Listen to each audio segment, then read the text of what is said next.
Do jeito que ele está pensando, acho que ele vai fazer isso de novo hoje.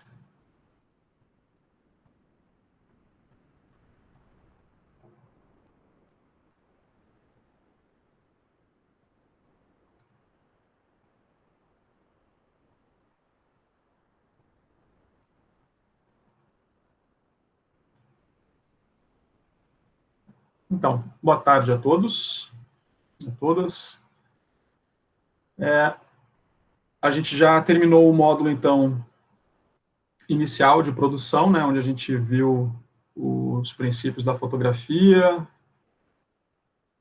viu alguma coisa sobre vídeo, né, foi bem dinâmico ali o processo, muito rápido também.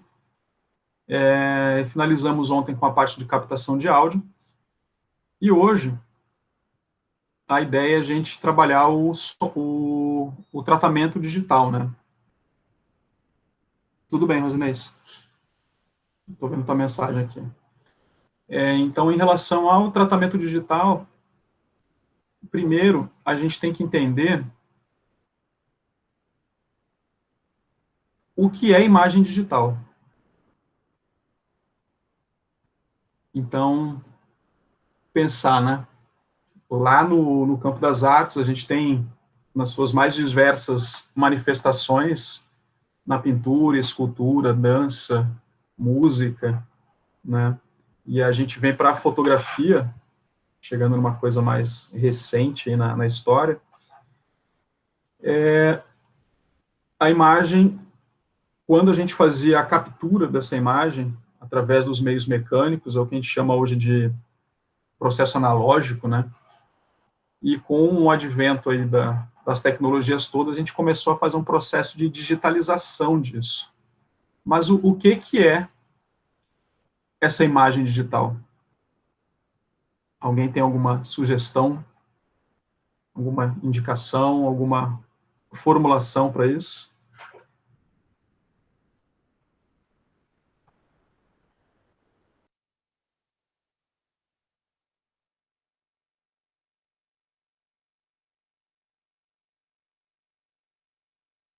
Eu saí da aula sem querer aqui. RGB, Emanuel Everton. Cores de luz. E aí? O que mais? Ainda não chega a ser isso, Emanuel. Mas basicamente é o seguinte, a gente vive esse universo digital hoje, né? Quando a gente tinha uma fotografia impressa, ou tinha um quadro, por exemplo, aqui uma imagem, né, é uma tela pintada por cheio de pelo de gato já, foi pintada por um amigo que ele é tatuador lá em Natal, e aqui tem uma característica, né, é uma imagem, a representação de uma imagem, né, figura ilustrativa aqui, mas é uma coisa que a gente chamaria de analógico nesse padrão de hoje, porque é uma coisa que ela é palpável, né? A gente não pega a imagem digital, por quê? Porque a imagem digital, ela nada mais é do que informação, né? E que tipo de informação? Ela é uma informação binária. Todo o processo da eletrônica hoje, quando ela faz a transformação do que é o digital, do som digital, da imagem digital, vídeo, tudo isso passa por um processo de codificação e encodificação. E tudo vira uma sequência de bits. Né? Olha isso, que bacana. Então, tudo vira uma sequência de código binário. Tudo vira 0 e 1. Então, eu não vou me alongar muito nesse processo todo, mas imaginar que tudo que a gente está vendo à nossa volta, quando a gente clica e captura, ele não vai ser uma coisa palpável, porque ela é uma coisa, dá para dizer que é abstrata mesmo, né? Porque ela não existe a não ser um sistema eletrônico de informação. E esse pulso elétrico, que é gravado numa unidade de disco rígido, vou mostrar aqui para vocês um HD, né? Aqui dentro Eu tinha um HD aberto aqui em casa, em algum lugar. Uns HD velho, eu vou guardando. Eles têm um ímã muito poderoso ali dentro. Então, esse disco do HD, ele grava essas informações magneticamente. E essa informação ela é sempre armazenada em zeros e uns, né? Então, isso aqui eu tirei da Wikipedia, tá? Essa definição, e parte desse conteúdo daqui era mais dinâmico, texto mais breve, mais curto. Mas é exatamente isso. A imagem digital é a representação de uma imagem bidimensional utilizando, né, números binários codificados. Então, tudo que é informação de texto, de áudio, de vídeo, de imagem, quando ela passa por um processo de digitalização, ela vai virar uma informação binária. No universo da imagem, a gente trabalha com dois tipos de imagem digital. As imagens do tipo raster e o tipo vetor, né? A imagem do tipo raster, é o que a gente também chama de bitmap, ou mapa de bits. Ele é um aglomerado matricial para dizer onde estão as informações, né, que vão compor aquela imagem, aquele gráfico. Eu tenho um slide aqui, que ele é bem mais complexo em relação a isso, porque ele é do material do mestrado.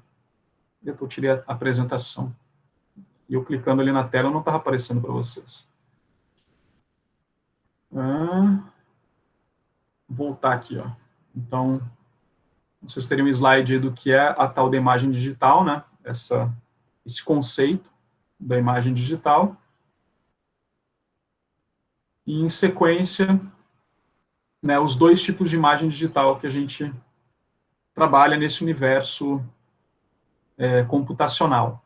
Então, a imagem digital do tipo raster ou bitmap, ou ainda matricial, né, por conta dessa característica de ser um mapa de pontos, né, um mapa de bits, ela apresenta uma correspondência bit a bit entre os pontos da imagem raster e os pontos da imagem reproduzida na tela de um monitor. Parece confuso. Mas vocês olhando para a tela do computador de vocês, eu não sei qual é a resolução de tela que vocês utilizam, mas essa tela aqui que eu estou apresentando o slide, é uma tela que ela tem 1920 por 1080 pixels. Né? Então, eu tenho aí uma resolução de tela de 1920 por 1080. Significa que eu tenho linhas, né, e colunas, e essa intersecção que forma esses pequenos pontos, né, é como se fosse esse mapa de bits que vão compor essa minha imagem. Quando o Emanuel falou de RGB, o RGB é uma característica do bitmap. Tá? O RGB ele representa as cores vermelho, verde e azul. Então, para cada ponto, eu vou dizer qual é a cor que esse ponto vai ter, dentro desse padrão RGB. Existe ainda uma outra codificação de cores, que são as cores CMYK, mas eu não vou entrar aqui porque a gente não vai tratar com material para impressão. Normalmente a gente utiliza o CMYK para impressão. E as imagens todas que são vistas em tela, elas são padronizadas no sistema RGB, né, como o Everton tinha comentado. Já a imagem vetorial, ela não é reproduzida por essa aproximação de pontos a pontos. Ela inicialmente ela foi pensada para a utilização de plotagens, né, na área da engenharia. Então, eles faziam traços. Então, para o vetor funcionar, ele é todo baseado em função matemática. Então, a gente vai ver um slide ali mais à frente, explicando exatamente a coisa da imagem vetorial e da imagem tipo raster. O raster aqui está com pouca definição, porque essa imagem original é muito pequena, e quando a gente amplia, acontece isso. E por que isso acontece? Né? Porque a imagem bitmap, né, ela é formada exatamente por esse pequeno ponto, esse pequeno quadro. Então, a gente faz esse mapeamento da tela, com esses diversos pontos, né, e vai formar a partir daí essa imagem, e onde cada ponto desses é um pixel. Por isso que eu estou com essa camisa aqui, ó. Eu vou até abrir a imagem, para vocês me verem aqui. Acabei aqui, baixar um pouquinho a tela. E aqui é uma camisa que ela tem até uma brincadeira, né? Tá escrito aí, ai, quadrado pixel, né? Então é aquela alusão àquela frase do I love New York, né? Eu amo Nova York, mas aqui é em relação a pixel. E o coração ele é representado por um quadrado, né? Porque é o formato do pixel, né? É um formato quadrado. Então, vou voltar lá para a tela. Eu vim com essa camisa de provocação mesmo para brincar aqui com a apresentação de hoje. Então, voltando ali para a tela, né, esse mapa de pontos dessa matriz matemática, a gente decompõe esses pontos em valores numéricos que depois vão ser recuperados. E a gente analisa aqui a malha da imagem raster, em cada quadradinho, em cada pixel desses eu tenho uma informação de cor. Na imagem vetor, eu vou ter posições nos eixos x e y, que vão determinar a posição deles, e depois eu defino as propriedades de preenchimento dele, né? É por isso que quando a gente faz a ampliação de uma imagem vetor, como ela é uma coisa matemática, o escalonamento dela é matemático, ele não vai trazer imperfeições, que é o grande problema. Eu falei para vocês, né, que é o slide mais colorido que eu já fiz na minha vida. Aí, vindo mais a fundo aí sobre a questão que o Emanuel tinha colocado, né, da imagem digital, seu RGB. O RGB é essa decomposição dessas cores. É como eu digo que cada ponto, né, nesse meu quadro, nesse meu mapa de pontos, de bits, eu vou representar com uma cor. Então, essas cores aqui, elas vão definir a minha imagem de acordo com a aproximação ou afastamento dela. Vocês pensarem no campo das artes visuais, se a gente for olhar uma figura num estilo de desenho chamado pontilhismo, vou até puxar uma imagem aqui, a gente sabe que, na verdade, se a gente for decompor a imagem, né, indo lá para o princípio da geometria, é tudo a partir do ponto. Então, quanto mais próximo um ponto do outro,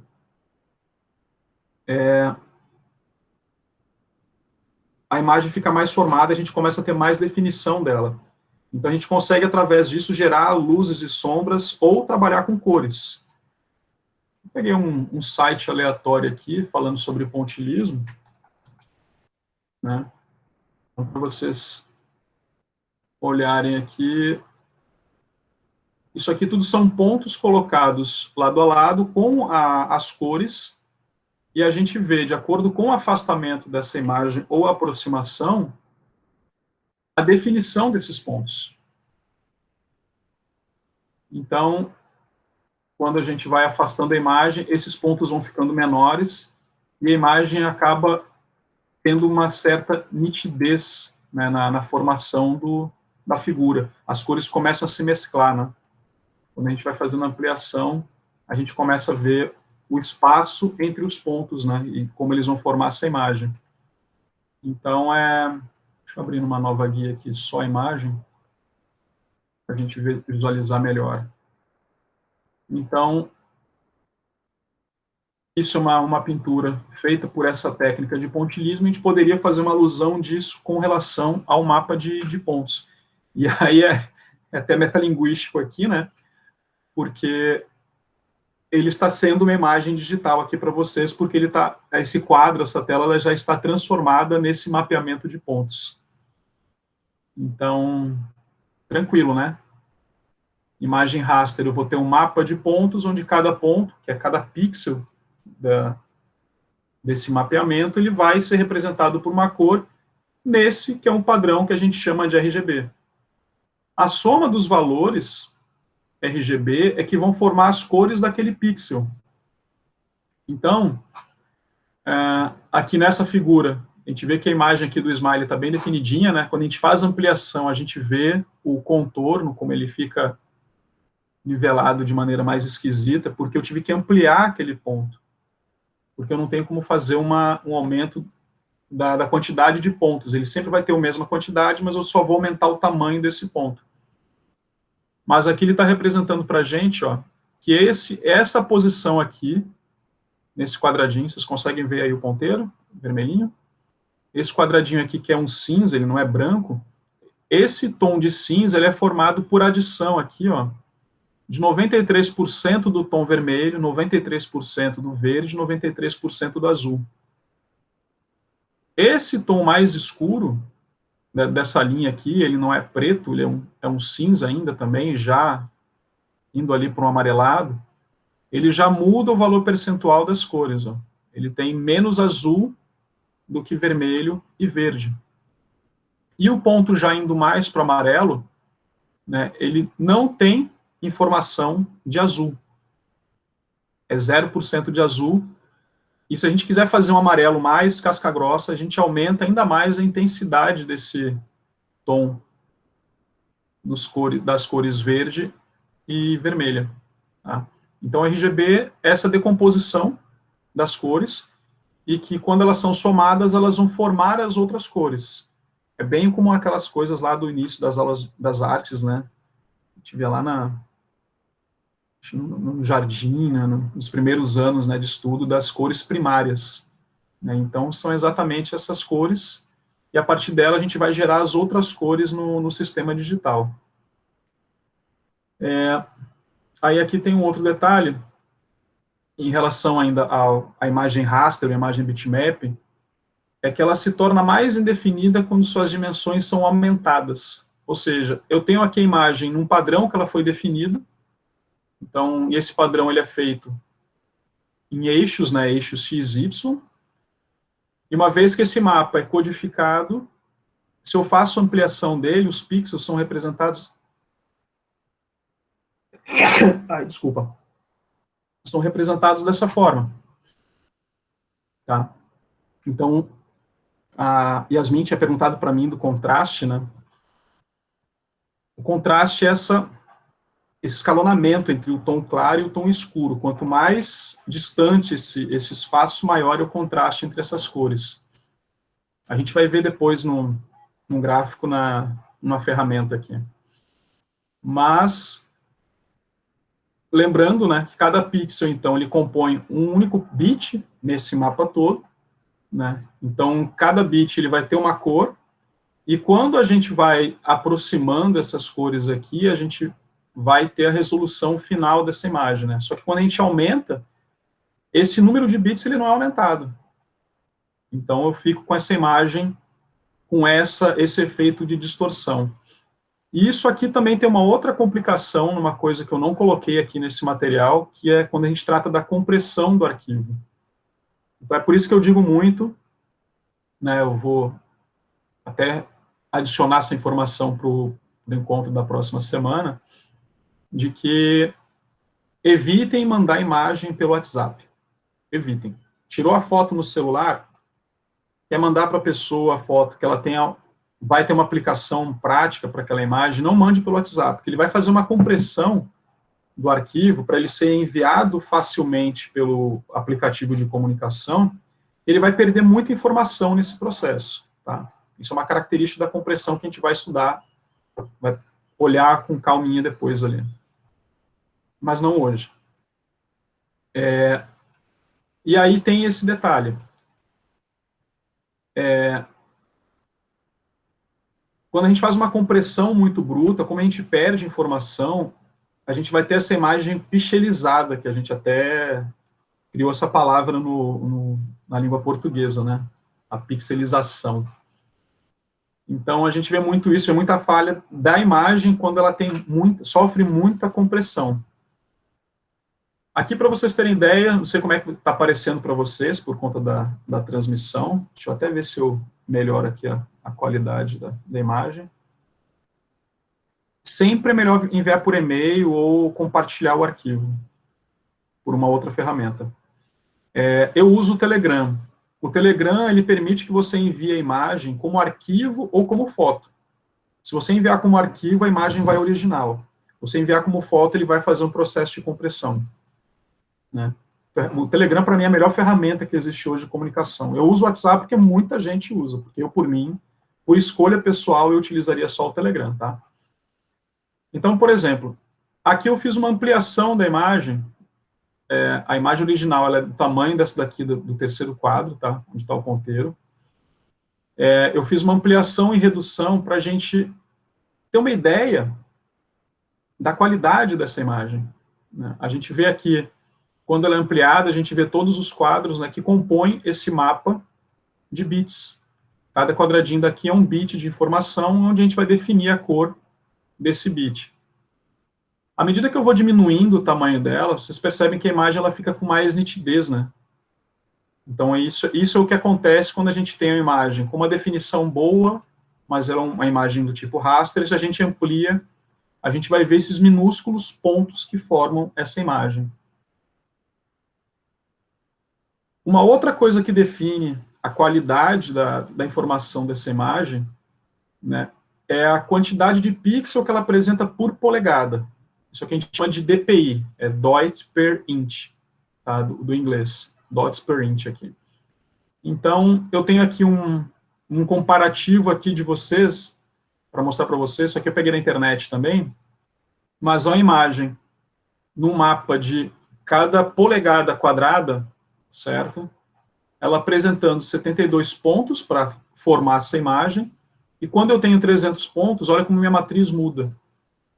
E isso vai impactar na qualidade final da imagem. Ela não está desfocada aqui nessa metade da foto aqui à esquerda. Na verdade, ela está com menos informação, porque ela tem menos pontos para armazenar informações. Então, é como vocês imaginarem que vocês fizeram a foto no celular de vocês. Ele está configurado para fazer a foto em qualidade alta, em alta resolução, e na hora... Pois é, Ronaldo. Photoshop e Illustrator. Eu vou mostrar o Illustrator aqui, eu vou até abrir depois. Estou lendo aqui o chat, tá? Não sei se você comentou. Mesmo DPI usado para falar dos mouses. Eu não sei dizer qual é a relação do DPI no mouse, exatamente, Yasmin. Mas eu acho que tem a ver com o rastreio dele em relação à leitura, que ele vai usar 300 dpi, é um feixe laser, né? Então, ele fica mais sensível porque ele vai ter mais precisão ou menos precisão para fazer o movimento. Eu imagino que seja isso, tá? Mas é imaginar que ele está fazendo uma matriz de 300 pontos ou de 72 pontos. Para o monitor aqui da gente, isso aqui ele tem uma diferença. Para a imagem impressa, a gente sempre trabalha com mais pontos por polegada, exceto o jornal. O jornal impresso trabalha com 72 pontos, porque é uma questão econômica mesmo, né? Isso. César, muito bem. Mandar por e-mail, colocar na nuvem, se ela for ser reutilizada em outra instância. O celular ele vai compactar, tá? O WhatsApp ele é um estragador de imagem. Ele vai querer não só baixar a imagem para 72 dpi, como ele vai querer fazer uma compactação mais bruta nos algoritmos, para a imagem ficar com um tamanho de arquivo menor. Então, como o Ivonaldo comentou aqui, né, 300 dpi a imagem já sai para um HD. É pesada. Vai ficar mais pesado mesmo, porque ela vai ter mais informação, mas a diferença de qualidade é muito nítida, né? Em relação ao número de pixels na horizontal e na vertical, que vão representar o tamanho da imagem, né? Então, é outra característica que vai impactar o tamanho da minha imagem. Isso aqui também vai impactar no tamanho do arquivo dessa minha imagem, tá? Então, por exemplo, aqui eu peguei na internet também, a gente imaginar o canvas size é o tamanho da tela, tá? Então, se eu tivesse uma matriz aqui de 20 por 20 pixels, com 9 dpi, eu teria essa resolução de imagem aqui para fazer o Smile.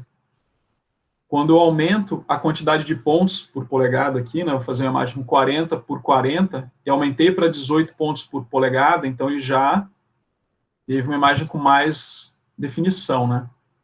E, finalmente, a imagem ela está aqui numa mesma escala, né, mas ela tem 200 por 200 pixels, ou seja, a imagem está sempre quadrada, mas aumentou drasticamente a resolução. Então, de 90 dpi, a gente já começa a ver a imagem esse raster aqui, né, da borda da imagem, que fica bem característico, né? Essa escalinha. Mas isso é pensar também, porque nessa codificação, aí era de quando eu fosse falar de compressão, eu ia mostrar uma tabela, vou mostrar agora não, porque já é bem mais complexo esse quadro. Mas para ser mais básico, né, para vocês compreenderem melhor, se eu tenho mais pontos por polegada, eu vou ter uma imagem com melhor definição, de melhor resolução de imagem, né? E eu posso trabalhar com dimensões maiores. Eu poderia imprimir essa fotografia aqui em 72 dpi e ter uma qualidade como essa, se eu fizer uma redução no tamanho da imagem. Se eu quisesse imprimir a foto no tamanho natural, por exemplo, fazer uma foto 10x15 com 72 dpi, se eu quisesse pegar essa mesma imagem para imprimir em 15x21, um tamanho maior de tela, esses pontos vão aparecer muito mais, né, e a imagem vai perder essa qualidade, porque eu vou fazer uma ampliação desses pixels. Em relação ao vetor, né, o vetor, ele ainda não mostra isso aqui não. O vetor, ele é a partir desses princípios da geometria básica mesmo, né? Então, são pontos, linhas, curvas que vão formar, né, os polígonos. E é tudo baseado em expressão matemática. Eles são chamados desenhos vetoriais também, e pensar na física, na matemática, eu vou ter um eixo, né, de coordenadas x e y, e eu vou colocar pontos para definir essa minha imagem. Então, se eu quisesse traçar aqui um quadrado, eu vou dizer que o ponto, eu esqueci de fazer a escala aqui, se ele estivesse nessa matriz XY, né, começou aqui a 2 pixels no eixo X, o primeiro ponto aqui, né, e 20 pixels no eixo Y, é um retângulo, né, percorreu aqui a posição XY, então eu vou marcar os pontos A, B, C e D para formar esse meu retângulo. Qual é a diferença disso aqui? O raster, o vetor, a gente pode trabalhar somente com essa informação matemática e fazer o escalonamento dela de maneira que ele não vai sofrer perda nessa qualidade, porque é um cálculo matemático sendo aplicado.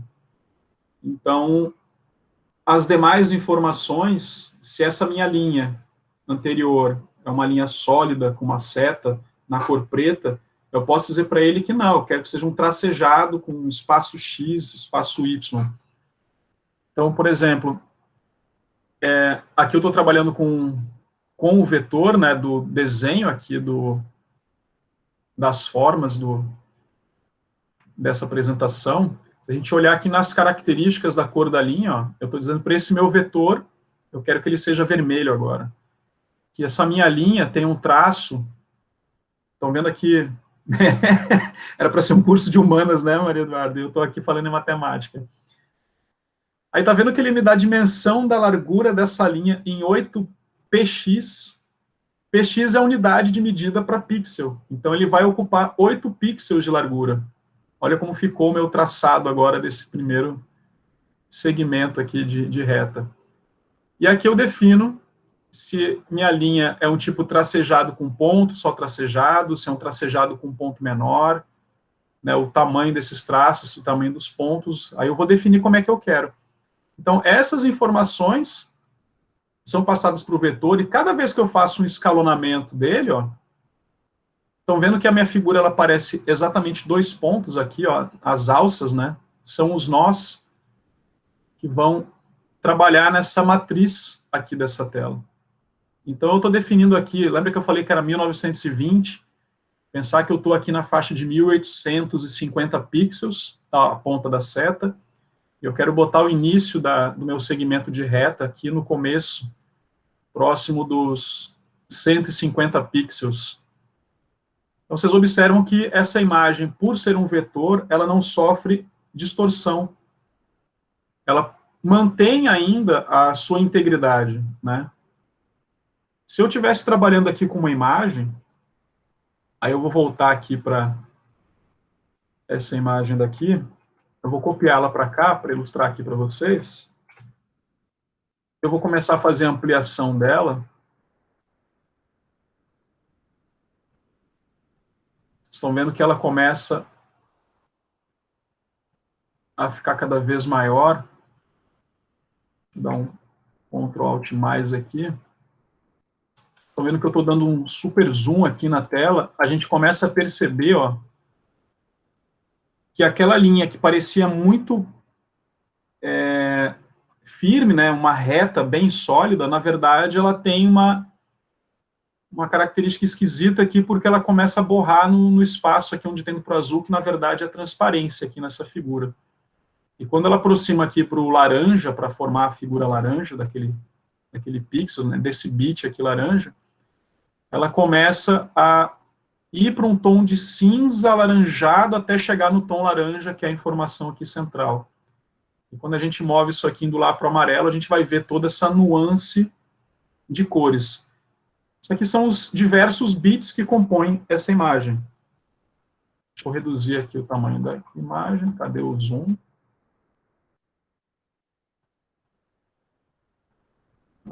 Menos 1, Ctrl Alt menos. Deixa eu botar essa figura aqui, apagar ela daqui. E se a gente faz essa mesma aproximação aqui para o vetor, Ctrl Alt mais,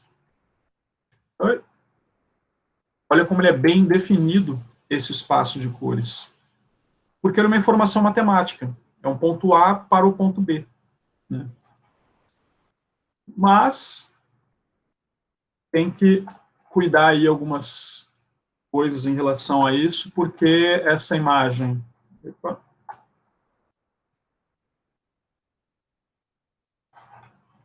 Ctrl Alt menos. Meu Deus, estraguei a tela.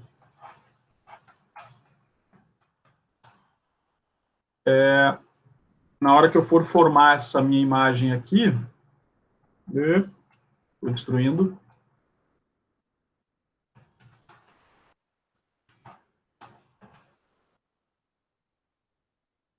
Eu vou trabalhar com essa expressão, né, essa fórmula matemática, eu vou definir a origem, né, e o destino desse meu ponto.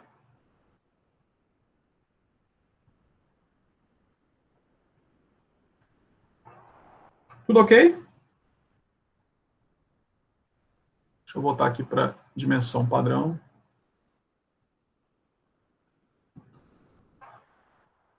E voltar aqui para a apresentação. Tranquilo, então, em relação a vetor, né? Aí tem uma característica. Como o vetor ele vai ser expresso por uma função matemática, ele ocupa menos espaço, porque eu não preciso criar uma matriz para dizer onde estão os pontos, as informações de cor e direção e tudo mais. E não perde essa qualidade quando eles são aumentados, né? Aí eu pergunto a vocês, uma imagem bitmap do tipo raster, ela pode ser ampliada? O que vocês acham?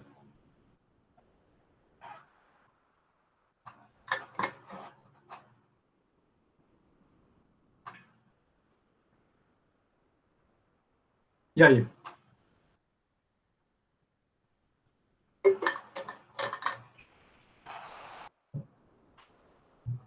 Eu posso ampliar uma imagem raster, como essa imagem da laranja?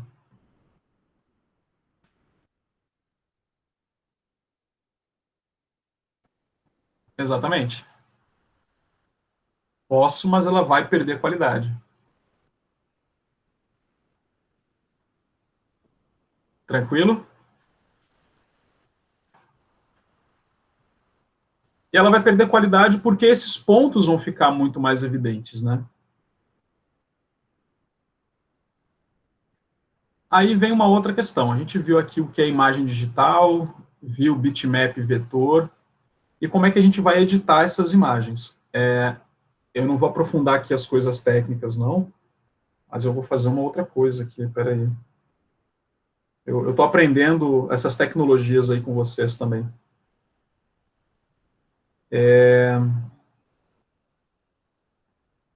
Cadê o link da sala de aula? Porque eu vou entrar com o meu celular, só preciso deixar ele mudo aqui. Pelo seguinte, eu vou compartilhar a tela do celular, porque a gente tem ferramenta de edição. Deixa eu pedir para participar aqui. Tirar o meu microfone, minha câmera. Beleza? Bom, estou participando da reunião com o meu celular agora também. Mas isso é porque eu vou depois apresentar o aplicativo aqui para vocês, que eu coloquei no chat aqui, coloquei lá no... Acho que eu coloquei lá no WhatsApp também.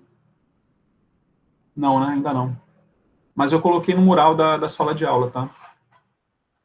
Então, ferramenta para edição de imagem. O Photoshop é, de longe, eu estou me duplicando, né? Estou precisando me triplicar já para algumas coisas. O Photoshop ele tem uma característica, né? Ele é a ferramenta mais utilizada pelo mercado profissional, mas ele é muito complexo. Ele oferece uma gama de possibilidades de tratamento de imagem que acaba tornando ele uma ferramenta de alto grau de complexidade. Tem coisas que são fáceis de fazer, são simples de fazer. A gente poderia utilizar o Photoshop? Eu poderia, tranquilamente. Eu trabalho com ele já há alguns anos. Seria até mais fácil para mim utilizar o Photoshop que utilizar o GIMP ou outra ferramenta. Porém, ele é uma ferramenta que ela paga, né? Nesse período da pandemia, a Adobe até disponibilizou um período de teste maior do que eu atualizei ontem a suíte Adobe. E o problema é que, por ser pago, é caro, né? Então eu não quis fazer isso com vocês, e exige mais processamento, mais desempenho de máquina. Ele utiliza bastante memória, utiliza bastante processador. Se tiver placa gráfica, melhora também o processamento de imagem com ele, né? Mas eu vou mostrar para vocês aqui a tela dele, para vocês terem ideia do que eu estou falando, né? Eu estou aqui com uma imagem aqui da minha gatinha, a Gaia. É a mãe do gordo ali, safado, dorminhoco, né? Ele tem aqui, ó, diversas janelas para a gente poder fazer essa composição. Então, a gente vê que ele tem muito recurso, né? Tem filtros de efeitos. Isso aqui ele simples, tá? Porque ele não tem nenhuma adição de plugins, de ferramentas que podem ampliar as capacidades aqui do próprio Photoshop. Eu abri aqui o que ele chama de filtro de efeitos, galeria de efeitos. Então, se eu quisesse já transformar aqui minha imagem, pô, parece tão fácil, né? Clicou ali, já está aparecendo, né? Já estou botando a gatinha aqui,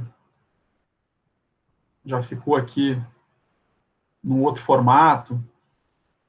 Porém, quando a gente começa a ver exatamente o que o Photoshop é capaz de fazer, né, eu abri aqui o controle de níveis, exatamente para mostrar a relação de contraste aqui, porque isso aqui é muito importante. Aqui eu tenho o histograma da minha imagem, que é a ferramenta que a gente vai trabalhar, ele mostra isso também. Onde eu tenho aqui nesse gráfico, estou trabalhando aqui no canal RGB, ó, mas eu posso trabalhar independente os canais, posso trabalhar somente o canal vermelho, tá? Acentuar o vermelho, ou o verde, né, que é o inverso dele. Aí, se eu fosse aprofundar, a gente teria que falar das cores, das cores opostas, de como é que funcionaria isso, mas aí eu acho que não é o foco da gente aqui, não. É uma coisa mais aprofundada. Então, a gente vai fazer uma coisa bem mais básica, tá? E vocês estão vendo que eu estou trabalhando aqui no canal RGB, escolhendo o padrão de cor que eu quero, ou eu posso trabalhar no RGB direto. Então, aqui nele eu vou trabalhar nos pretos. Então, aqui são os tons pretos, ó. Aqui são os tons claros. E aqui são os tons médios. Então, ver como é que eu vou configurar essa minha imagem aqui. E aqui, que eu queria mostrar para vocês nele, é que na minha imagem aqui, ó, quando eu mostro o tamanho da imagem, ele abre para mim uma janelinha, onde ele está me dizendo que essa imagem aqui tem 720 por 1280 pixels, lembra lá da resolução, né? E aqui é o tamanho dela também. E aqui, em termos de resolução, né, eu estou trabalhando com 120 pixels por polegada. Então, aqui ele vai fazer uma reamostragem, interpolação desses pontos para formar essa imagem, se eu fosse fazer um redimensionamento. Então, é uma ferramenta muito completa, tá? Estão vendo que eu mexi aqui, né, a 120. Eu vou quebrar essa reamostra aqui. Trabalhando aqui em centímetro, posso trabalhar em outras unidades.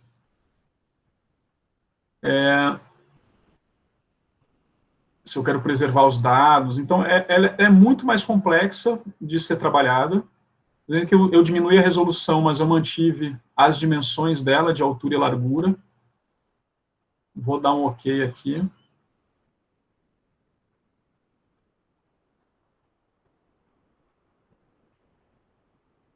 Está dizendo que eu estou trabalhando na camada de fundo, mas ele pediu para eu fazer uma conversão da imagem, viram que ele deu uma reduzida aqui, né? Eu vou dar um zoom aqui na imagem, para vocês analisarem aqui comigo, ó. Vocês estão vendo que está aparecendo um grid, né? Um mapa de pontos aqui, ó. Cada unidade dessa daqui é um bitmap, né? É um ponto de pixel que compõe essa imagem inteira. E à medida que eu vou afastando, esses pontos vão ficando como que aglomerados, né? E a gente começa a ter a definição de imagem. Eu tenho aqui a ferramenta de pincel. Cadê o pincel? Vou para o atalho logo aqui, que é mais fácil, que é o I, né? O pincel, ele é um conta-gotas, né? O pincel, está procurando conta-gotas. Ele vai coletar a informação de cor aqui de cada pixel desses. Então, a gente tem aqui, ó, ele está com preto e um tom meio azulado, ó. Na hora que eu clicar aqui nesse tom meio avermelhado, meio rosa, ele mudou ali a cor padrão, ó.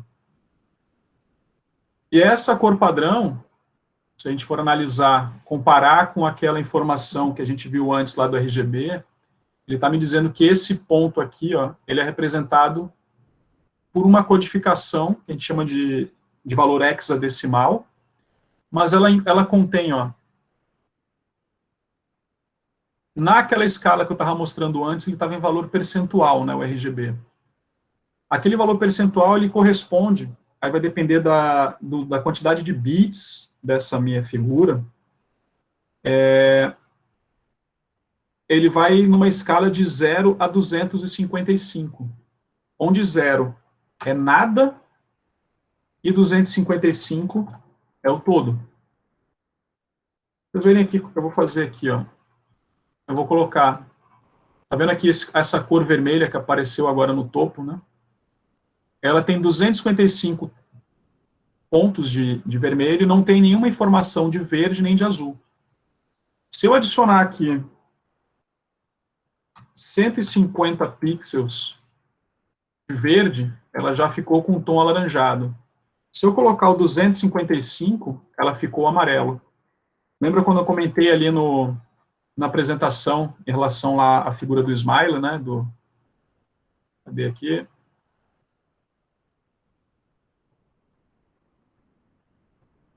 Que eu tenho aqui 90% de vermelho, de verde e 0 de azul, né? Eu tenho um tom que ele é um tom amarelado, mas não é aquele amarelo ovo, né? Então, quando a gente vai no Photoshop, a gente vê essa informação aqui. Então, imaginar aqui se eu fosse trabalhar com 200 e 200. Olha como mudou o tom do amarelo. Então, eu estou mexendo aqui na quantidade de cor que eu estou misturando para formar aquele pixel.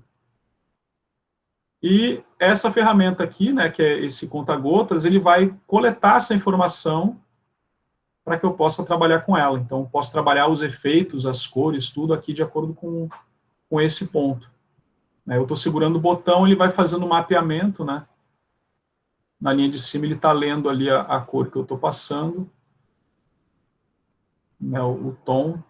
Vocês podem ver que o branco ele não é um tom muito branco, né, ele é um branco meio azulado. Se a gente for olhar aqui a informação do RGB, ó, para eu ter um branco totalmente acentuado, né, ou se fosse fazer um cinza mais puro, ele teria os mesmos padrões na mistura de cores. Então, vocês veem que ele tem mais azul, 255, é o máximo de azul, tem um pouco menos de verde, um pouco menos de vermelho. Se eu colocar aqui, ó, 150 e 150, me gerou um código aqui embaixo, um código que a gente chama de hexadecimal, e eu tenho um cinza, né? Ele vem aqui para essa tabela que ele vai trabalhar somente com o preto e o branco. Ele não está se misturando com outro padrão de cor aqui. A informação ela vem sempre aqui nesse tom, é sempre igual, né? Nessa escala. Estou movendo aqui pelo cantinho. Todos os valores ali de RGB são iguais. Então,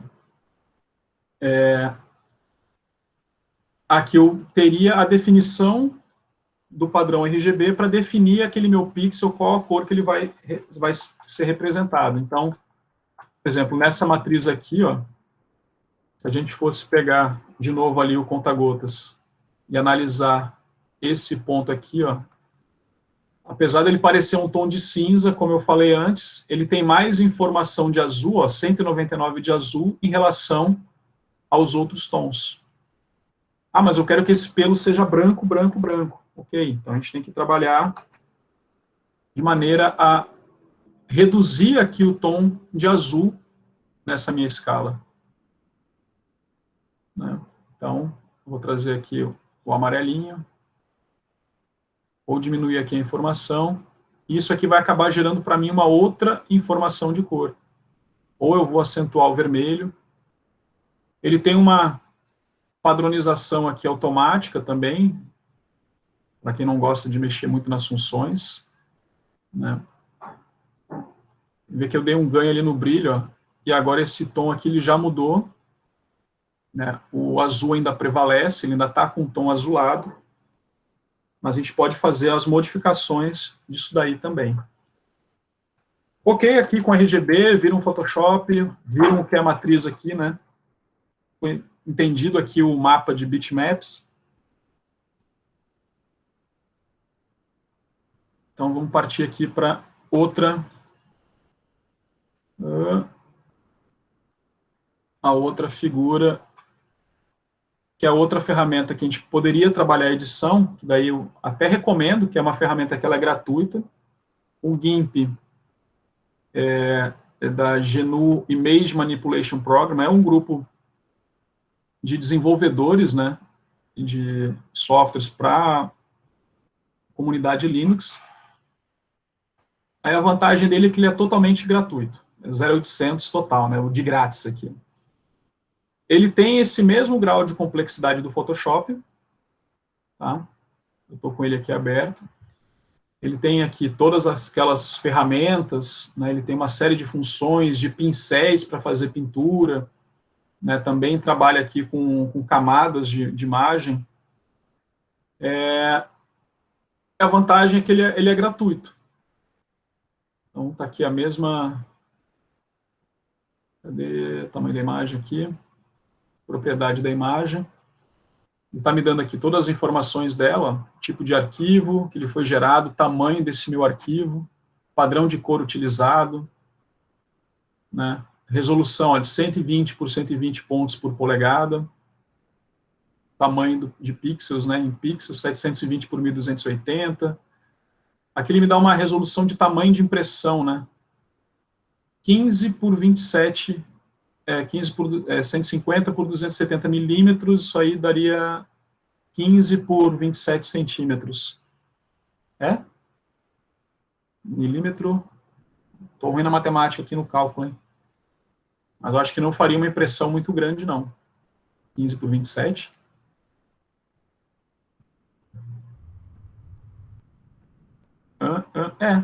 Exatamente. 15 é centímetro, milímetro para centímetro, né?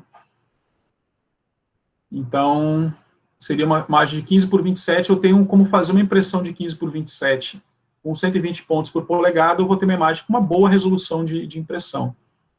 Ele também permite fazer, né, aqui nas ferramentas dele, cadê? Como eu falei, uma ferramenta que eu uso pouco, né? Aqui ele vem para cores, ó.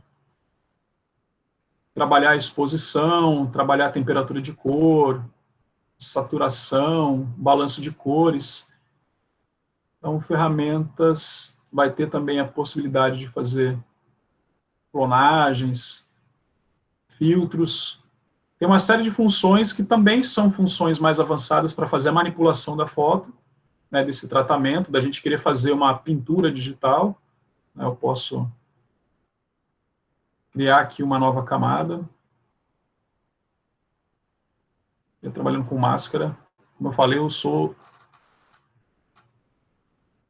noob aqui com essa ferramenta. Então, eu vou adicionar uma camada aqui, estou dizendo qual é o nome da camada, o padrão de cor que ela vai utilizar, se eu vou utilizar uma etiqueta de cor. E agora eu estou com essa camada ativa aqui para trabalhar em cima dela. Então, se eu quisesse pegar um pincel, trabalhar aqui com uma cor meio vermelha, e fazer uma pintura, estou rabiscando aqui. Aí uma dica que é importante, né, a gente utilizar sempre, não tratar exatamente a camada original, para a gente não danificar a nossa imagem de origem, sem salvar sem querer, a gente vai perder o arquivo original.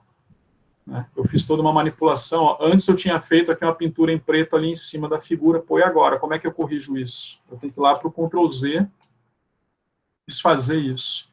Então, normalmente a gente faz o quê? A gente duplica essa camada, e a gente trabalha em cima da cópia dela. A mesma coisa para o Photoshop. Tá?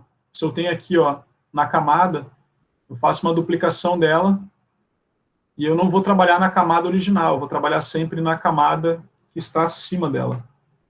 Porque daí eu consigo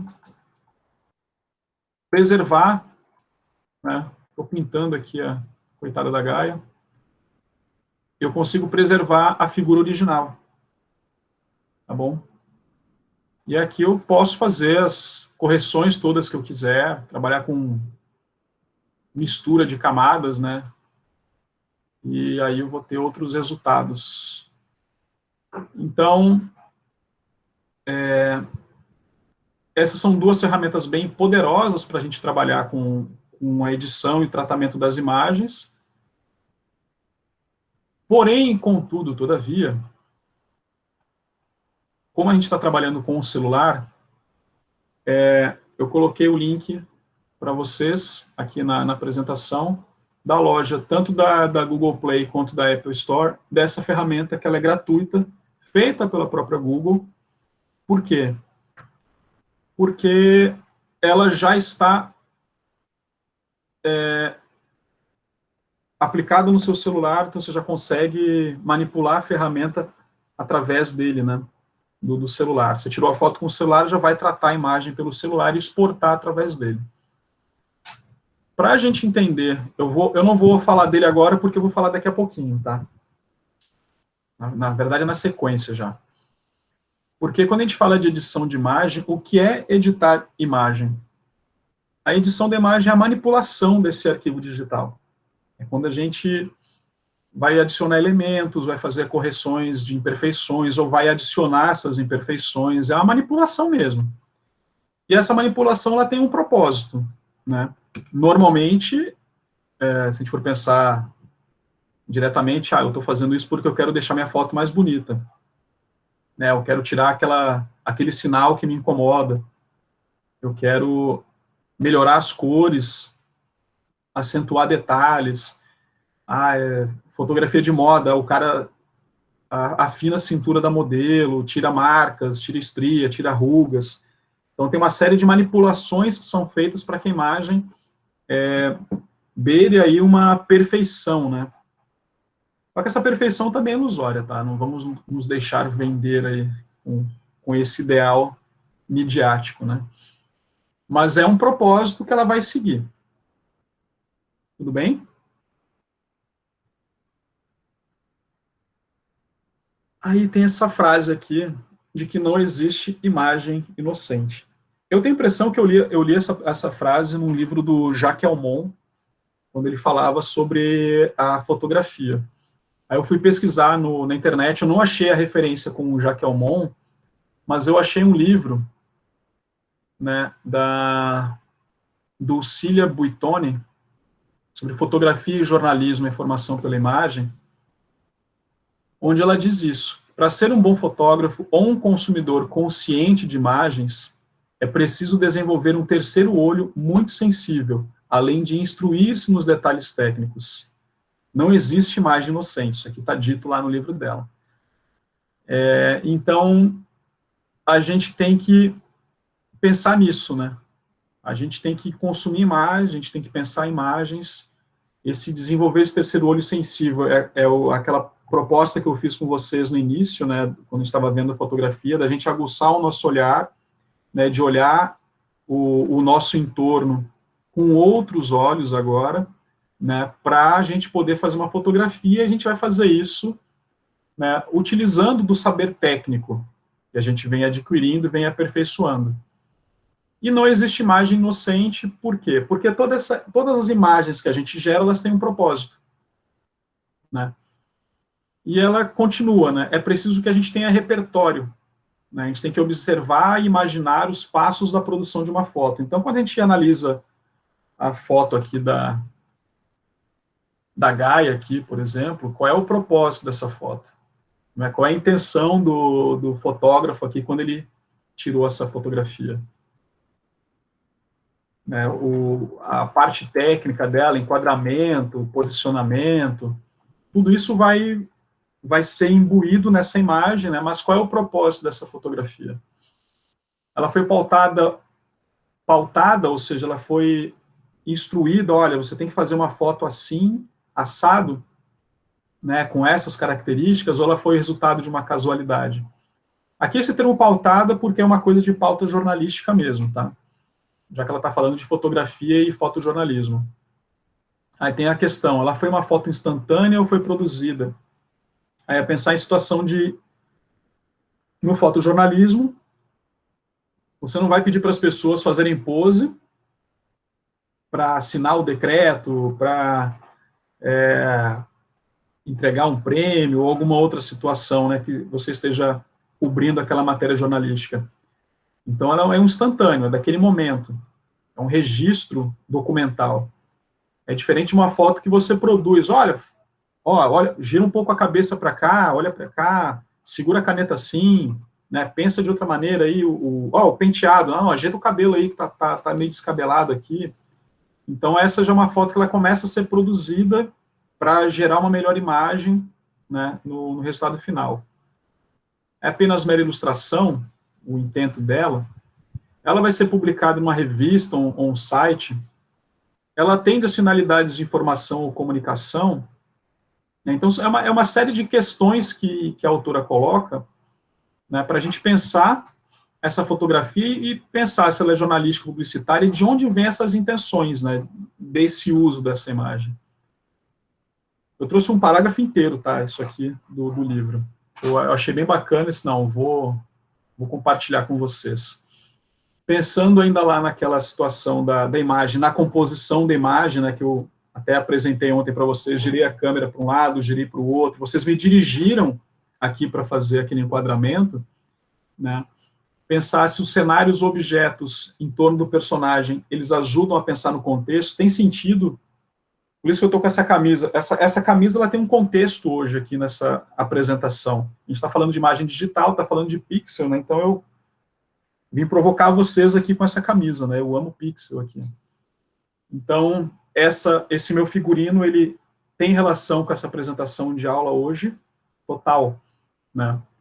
Os cortes utilizados, né, os enquadramentos, ele aumenta ou diminui a carga informativa. Então, pensar no nosso enquadramento, no sentido dos quadros que a gente vai utilizar. Se a gente quer que a nossa fotografia ilustre bem o sentimento da pessoa, a gente vai fazer um plano geral ou vai fazer um plano em close, para mostrar a expressão, né, pensar a imagem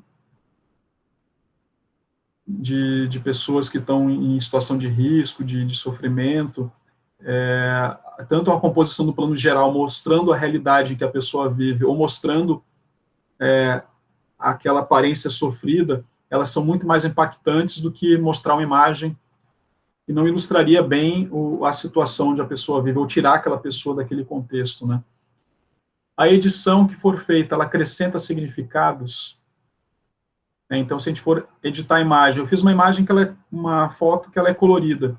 Se eu deixar ela preto e branco, qual é o sentido de usar a foto em preto e branco?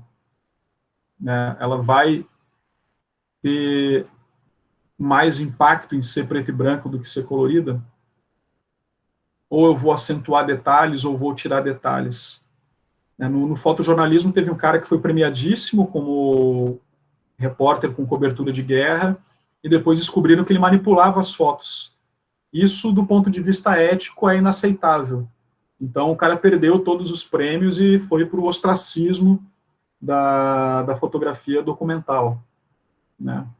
Porque na foto documental, no fotojornalismo, você não pode fazer esse tipo de manipulação de imagem. Já a foto para utilização publicitária, não, ela é totalmente modificada, pensada para vender um produto, né? Então, você não vai usar uma imagem com defeitos, você quer mostrar que o seu produto é o melhor, é o mais bonito. Então, pensar aí se a gente vai fazer um texto, há uma relação entre o texto com a imagem, da imagem com o texto, né? Se eles se opõem ou se eles acrescentam um ao outro. Aí vem outra sequência, se a gente editaria uma foto parecida, se o veículo que vai ser utilizado, isso vai delinear uma série de cargas no pensar essa imagem que a gente vai trabalhar. Tá? Então, eu trouxe isso aqui para a gente pensar mesmo, né? Pô, essa foto que eu vou fazer do meu projeto, ela ilustra bem o meu projeto? Ela vai representar bem o meu projeto? Ela vai fazer uma boa imagem do que eu quero que o público conheça, do que o meu público veja? Então, é essa a minha provocação aqui com vocês, com essas informações todas. Eita, buguei aqui a apresentação. Travou meu Chrome. Sério?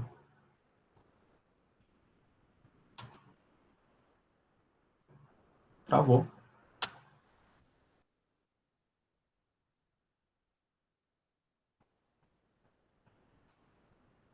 Não está nem fechando aqui mais. Ó, agora fechou. Mas o da sala aqui deu uma travada feia aqui. Deixa eu ver se eu consigo entrar de novo para não perder esse processo. Não. Não.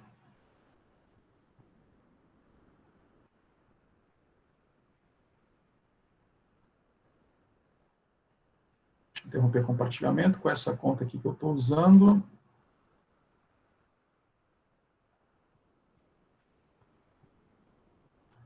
Meu Deus. Falando, eu cliquei no negócio aqui, ele bugou minha apresentação. Deixa eu sair.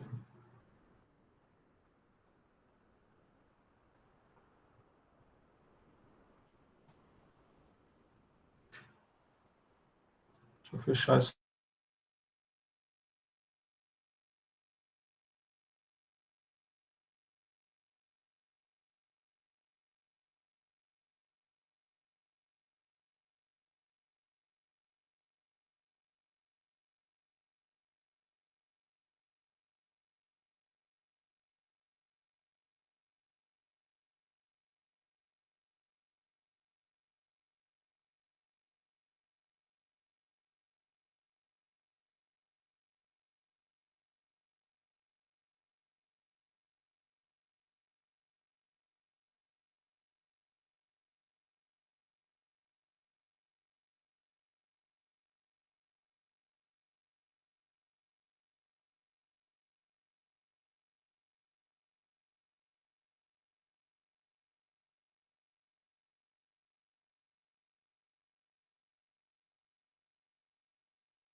Estão me ouvindo agora? Voltou? Voltei?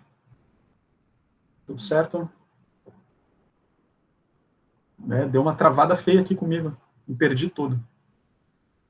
Então tá, eu estava falando da apresentação lá do livro, né? Deixa eu voltar aqui para a apresentação. Eu tive que fechar e abrir o Chrome.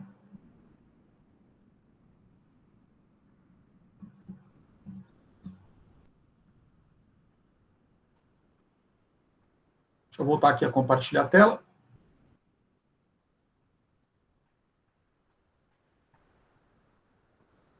Desculpa, de vez em quando eu faço essas macacadas aqui no computador. Eu vou tirar, eu adicionei uma extensão que era bem bacana, mas ela está me quebrando aqui a tela. Então, vamos lá para a atividade. Esse material já está disponível para vocês. Como eu falei, o link está aqui, tá? Do aplicativo. E vamos para a apresentação.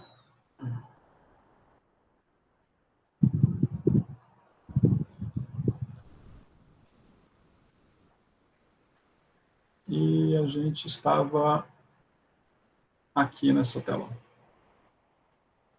Então, eu trouxe esse parágrafo desse texto do livro de Fotografia e Jornalismo, Informação pela Imagem, para a gente fazer essa reflexão, né, de quando a gente for fotografar, quando a gente for pensar, né, o nosso ato fotográfico, a gente ter esse olhar, né, esse direcionamento do olhar para a gente depois trabalhar a edição da imagem. Agora eu vou partir para o Snapseed, tá? Vou mostrar para vocês a ferramenta. Eu fiz, na verdade, nessa apresentação, uma série de telas, tá, da ferramenta. Eu vou mostrar para vocês ele aqui ao vivo. Eu vou ficar meio que transitando entre a tela do computador aqui e a tela do meu celular. Tá? Por isso que eu tive que logar aqui e me duplicar ali, como o colega tinha comentado. Então, deixa eu ver aqui. Eu vou apresentar a tela. Peraí, eu tenho que abrir o programa primeiro, né? Então, o Snapseed está aberto aqui.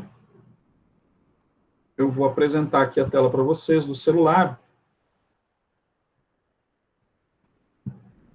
para vocês verem como a ferramenta ela é bem simples, né? Eu vou sair daqui, daquela tela inicial. Deixa eu fechar aqui o programa, peraí. Sai. Aqui. Aqui está o íconezinho dele. Vou deixar ele aqui embaixo, para ficar mais fácil vocês verem, né? Abrindo o Snapseed, a primeira tela que a gente tem é essa daqui, né? De abrir uma imagem. Então, toque em qualquer lugar para abrir uma foto. Você clicou, ele vai procurar nas suas galerias. Aqui eu coloquei para ele visualizar aqui minha câmera, e aqui eu vou escolher as minhas fotos, né, as fotos que eu tirei com o celular, qual foto eu vou utilizar para fazer o tratamento, a edição. Então, vou pegar essa aqui mesmo das latinhas de cerveja. Ontem eu fui no mercado, estava com sede, comprei uma cervejinha. Então ele abriu para mim aqui a foto. Tá, eu comprei a cerveja porque tem um professor lá do CT que chama Valdecir Becker, é meu amigo, churrasqueiro também. Aí eu comprei essa cerveja para mostrar para ele, para a gente fazer piada, né? A gente sempre fica brincando. Então, eu coloquei o celular agora na posição horizontal. Né? R$3 a latinha, bem barata. Eu até brinquei com ele, mandei a foto. Ó, Becker, será que tu presta mesmo? Vou saber, hein? Quando a gente abre imagem na ferramenta, né, no Snapseed, ele tem aqui para gente, como no Instagram, né, ele tem uma série de efeitos, né, de filtros, efeitos, que ele já aplica diretamente na fotografia. Se a gente fez uma foto, é por isso que eu digo, é legal a gente conseguir manipular, controlar a foto, para que a gente faça um bom registro, né, para garantir aí que a gente vai ter a foto com mais condições, mais recursos para ser trabalhado. A outra questão seria a gente até fazer diferente. Não vou trabalhar com Becker, não. Eu vou ligar minha câmera até para mostrar o Procam aqui, que eu não tinha feito ele funcionar da outra vez. Aí hoje vai, ó. Então, ele está de lado ali. Vocês estão vendo aqui o shutter, ó. Ele está aumentando aqui a velocidade, diminuindo a velocidade do shutter. Vou deixar aqui na faixa de 60. Eu tremo bastante. Vou aumentar aqui o ISO. Bem ISO. Então, estou com minha imagem aqui já mais iluminada. A gente vê que o grãozinho ali está bem sofrido, né? Aqui ele está em foco manual. Então, eu tenho aqui uma régua que eu vou definir aqui a distância do objeto que eu quero focar. Eu quero trazer o foco aqui para o primeiro plano, né, nos brinquedinhos. Deixa eu apoiar aqui a motoquinha. Então, Auto White Balance, ele tem aqui as funções, né, a gente pode fazer um ajuste do White Balance, eu quero mais temperatura de cor mais alta, mais baixa, que eu acho que está na faixa dos 5,200. Então, vamos deixar aqui mais próximo desse valor. Ok, eu sei que ali não é branco, é um tomzinho azulado, o branco está lá atrás no tubinho de cola. Ok, aqui seria a minha fotografia. Tá? Eu vou dar o clique aqui. E pronto. Disparei, processou, foto registrada. Pronto. Agora, fechar aqui a máquina fotográfica. Não. Vou voltar lá para o Snapseed e vou mandar ele abrir a foto. Cadê minha câmera aqui?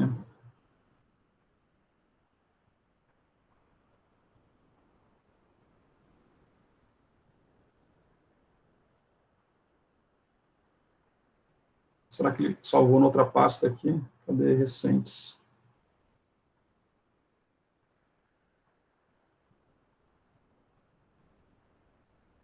Não sei nem o que ele está salvando aqui, abrindo. Trabalhando foto em RAW. Ok. Então, aqui, ó, abri essa fotografia que eu acabei de fazer. Eu fiz ela em modo horizontal, né? Ele está me dizendo aqui que eu estou trabalhando a fotografia em RAW. E eu tenho aqui embaixo 3 linhazinhas, onde eu vou definir aqui a função que eu vou trabalhar nessa minha imagem. Eu estou trabalhando no arquivo RAW dela. Então, eu vou trabalhar aqui em exposição. E quando a gente passa o dedo para um lado ou para o outro da tela, eu vou diminuindo a exposição, tá? Vou ter lá o valor menos 1,24. Eu vou colocar para o valor positivo agora. Vocês vão ver que eu aumentei a exposição, ela ficou mais clara. Tá? Essa exposição, ela tem um detalhe, ela trabalha simultaneamente com o shutter e o ISO da câmera. Então, ele vai fazer uma compensação aí na edição. Realce é uma outra ferramenta aqui que ele trabalha, mas eu vou deixar só a exposição e vou dar o OK aqui, porque eu quero que ele traga a imagem para cá, para eu trabalhar com as outras funções, tá? Como se eu estivesse trabalhando com a imagem JPEG agora. Então, recebi a minha foto, abri aqui a minha imagem, eu tenho aqui uma galeria de filtros e efeitos que ele pode aplicar para a gente, e normalmente é o que a gente faz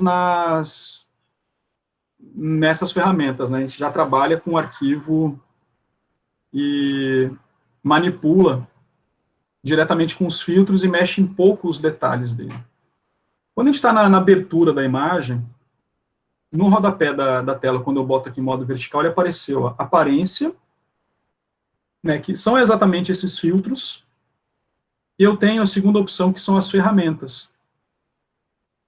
As ferramentas é que oferecem toda a possibilidade da gente trabalhar individualmente os elementos. Eu vou trabalhar com a imagem no segundo item ali dela, que é o ajuste de imagem, tá? Onde tem aquelas 3 linhazinhas. Por quê? Porque basicamente o que a gente vai trabalhar aqui, eu vou até cortar essa minha apresentação aqui do celular, porque eu quero mostrar para vocês o que eu já tinha feito com a imagem da Gaia, né? Eu vou apresentar daqui da minha tela, para ficar fazendo esse mix, né? Fazer o que era a apresentação anterior e o que é a apresentação da ferramenta, manipular ao vivo aqui. Então, por exemplo, aqui quando eu tinha feito os prints, né, eu abri aqui a figura que eu queria trabalhar, eu cliquei nessa opção de ajustar a imagem, e no ajustar a imagem, o que ele aparece para mim? Ele aparece aqui, ó, quando a gente vai clicar nesse... Porque aqui eu consigo mostrar para vocês que eu não consigo mostrar pelo celular, por isso que eu vou fazer essa migração. Os elementos de ajuste de imagem que eu vou trabalhar. Então, eu vou trabalhar com brilho, vou trabalhar com contraste, saturação. Atmosfera, eu não sei o que ele chama de atmosfera, mas a gente vai ver o resultado disso aqui. Realce, sombra e calor. Esses são os elementos básicos de ajuste de imagem que a ferramenta faz. Então, eu fiz aqui uma brincadeira aqui com os prints, mexendo apenas no brilho, né, aumentando o brilho para um valor de 70 e diminuindo para um valor similar, né, o oposto, de menos 73. Então, vocês podem ver que eu não mexi nas cores, não mexi em outros elementos, eu mexi apenas no brilho. O brilho é quando eu trabalho nos tons claros da imagem. Lembrar lá do Photoshop, quando eu mostrei o meu controle de níveis aqui. Ah, meu Deus do céu. Câmera oculta. É que eu falei, eu estou mexendo aqui nos pretos, nos claros e nos médios, né? O brilho é como se eu trabalhasse nessa instância aqui. Eu vou aumentar o brilho, eu vou diminuir o brilho. Eu vou diminuir a intensidade de saída do meu branco aqui. Então, é isso que acontece quando a gente trabalha com a propriedade brilho da imagem. Eu vou trabalhar nos elementos claros dela. Então, mostrar aqui ao vivo para vocês, de novo. Deixa eu voltar a configurar a tela do celular. O negócio é enrolado. Apresentar a tela, vou iniciar a apresentação, vou derrubar o Ricardo 2 ali. Então, voltei para cá, voltei para cá.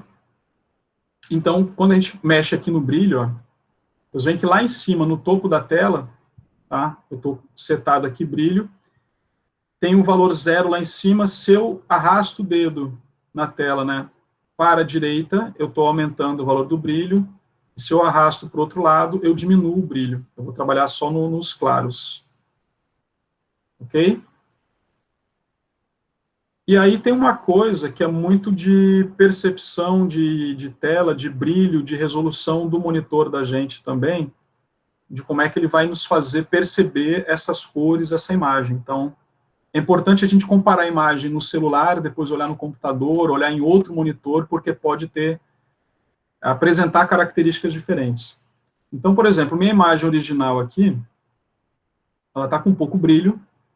Eu vou aumentar aqui em mais 7, mais 10 o valor de brilho dela. Ela começou a ficar mais clara, certo?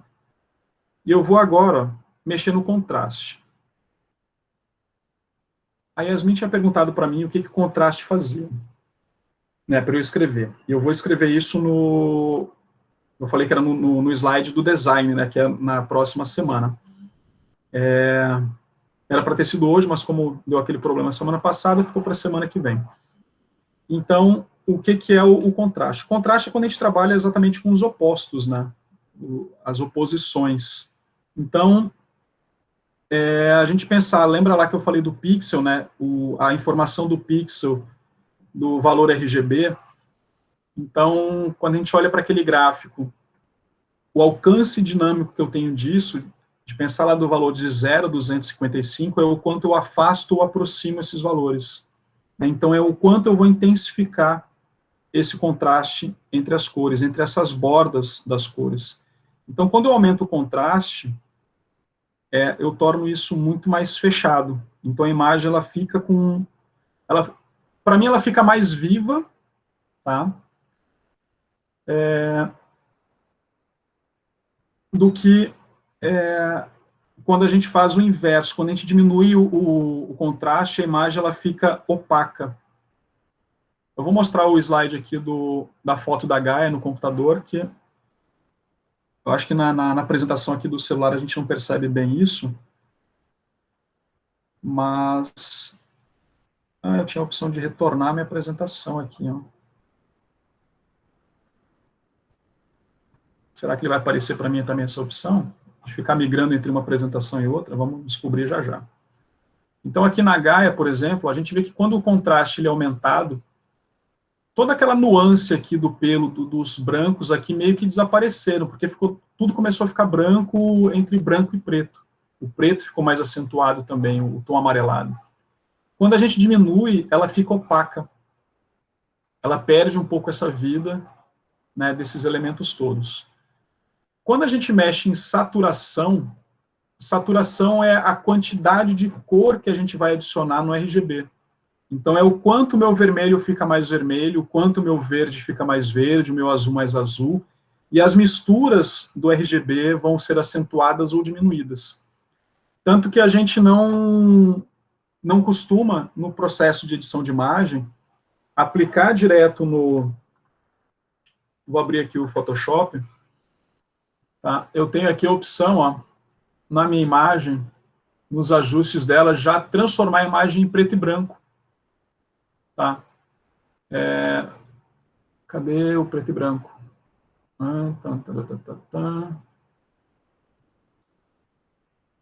Em modo, né, de fazer essa minha imagem ficar em tom de cinza, porque eu vou perder todas as informações de cores.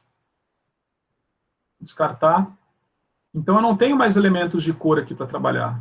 Eu perdi toda essa informação. Então, a gente costuma, na verdade, abrir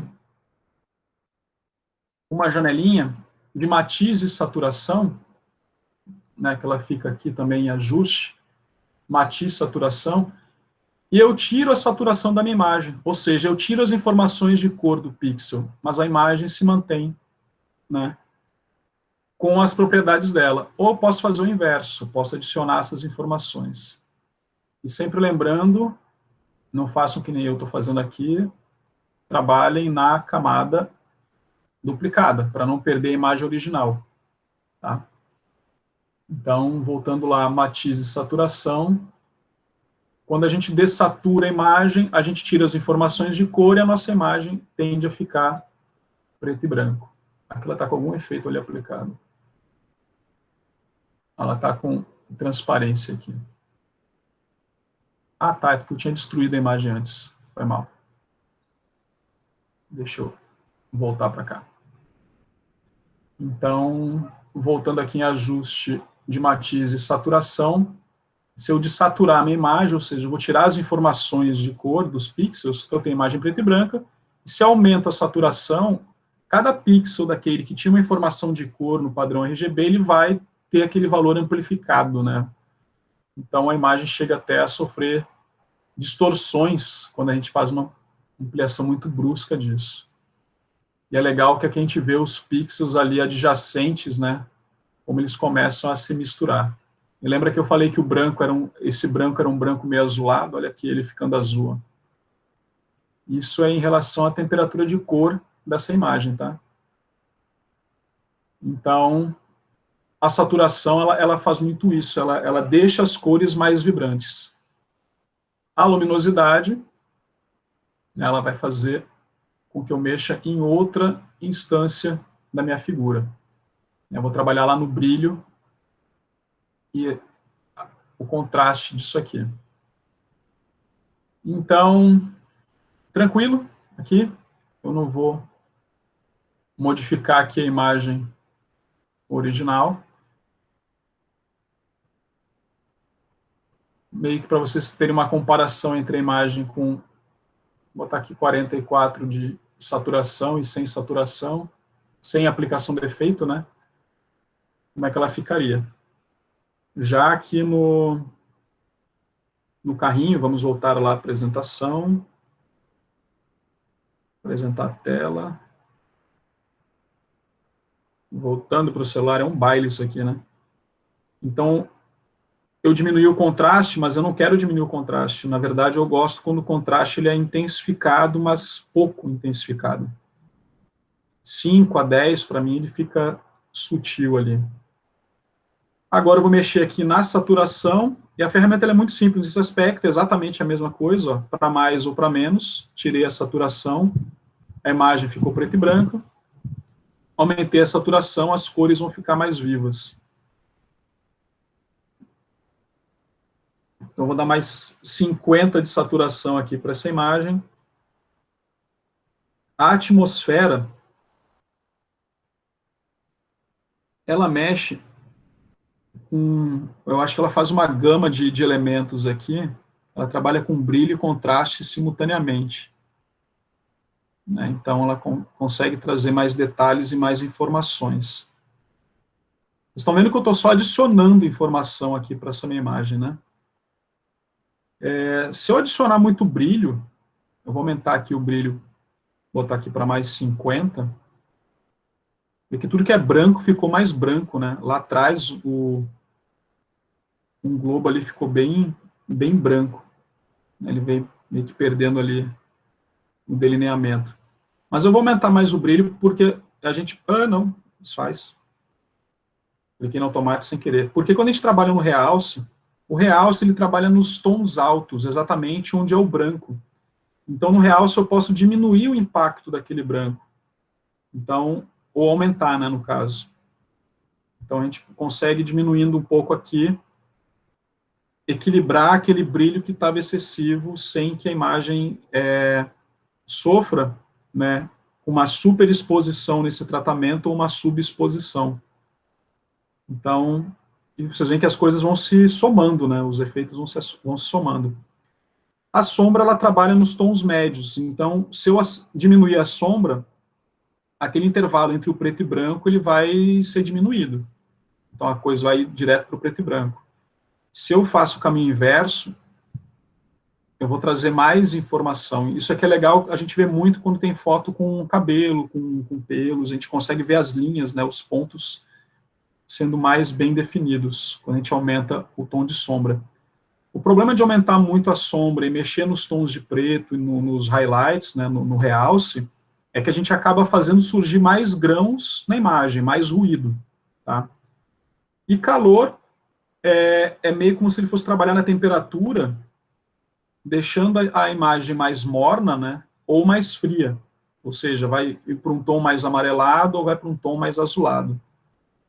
Então, aí vai ficar a critério do gosto, do design que vocês querem desenvolver, de como vocês querem tratar a imagem de vocês.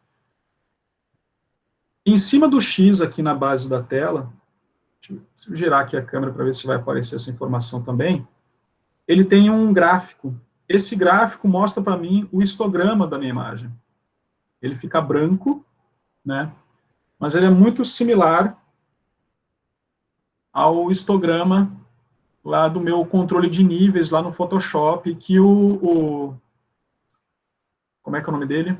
O GIMP também utiliza, né, que vai mostrar essas informações dos tons altos, médios e escuros, né, os brancos, os pretos e os tons médios. Então, ele serve ali para ilustrar, para a gente verificar onde tem muito tom de luz. Ele não mostra para mim isso em tons de RGB, tá? Então, finalizei, mexi nesse ajuste, editei minha imagem no tom que eu queria, e aí ele permite que a gente faça outras diversas funções aqui na fotografia. Então, é uma ferramenta muito rica de informação, né? Por exemplo, eu vou aqui em cortar, ó. Eu tenho um cortar livre, onde eu vou moldar os pontos que eu quero, ou eu vou fazer um corte, expandir não, voltando para o corte, eu quero fazer, aqui também a imagem original, eu quero fazer um corte quadrado, aí eu posso reposicionar aqui onde eu vou fazer o corte, para eu movimentar aqui meu enquadramento, né, reajustar meu enquadramento, eu posso diminuir, mas ele sempre vai fazer um quadrado. Isso aqui é importante, porque dentro das propriedades ali da edição, que a gente vai ver ainda, isso tem a ver com o formato do arquivo que a gente vai gerar de acordo com o tipo de mídia onde a gente vai apresentar, né? Então, se vocês pensarem que o Instagram, né, ele faz imagens quadradas, como é que eu faço uma imagem ficar quadrada no Photoshop? Ou lá no GIMP, né? Então, tem ferramentas para fazer esse corte, de fazer esses ajustes. A gente tem que entender quais são esses tamanhos dessas imagens para essas ferramentas. Então, por exemplo, vou recortar aqui minha imagem, quadradinho. Ficou mais bonitinho agora, né? E aí, depois que eu fiz todas as correções que eu queria, as manipulações, não, eu quero ter um pincel aqui, ó. Ele tem um pincel aqui que ele, na verdade, ele gera uma máscara, tá? Onde eu cliquei aqui na opção de saturação, e eu vou, vocês estão vendo que tem umas setas, né, com 10 de saturação, e tem uma seta para cima e uma para baixo. Eu cliquei no olho ali para ativar a visualização dessa saturação. Deixa eu girar aqui a imagem. Porque eu vou desenhar, ó, eu vou passar aqui na área externa da minha figura, porque eu quero deixar apenas a motoquinha ali colorida. Viram que ele fez uma máscara meio avermelhada? Eu vou agora diminuir a saturação, e botou ali menos 10. Vocês veem que ele faz uma pequena correção, né, nessa área onde a gente está fazendo a aplicação do desenho, né, onde a gente vai passando o dedo aqui. Então, é uma ferramenta interessante também, para a gente fazer alguns ajustes. Eu que ele fez uma linha que ficou meio preta e branca lá em cima do monitor, né, diminuiu a saturação ali.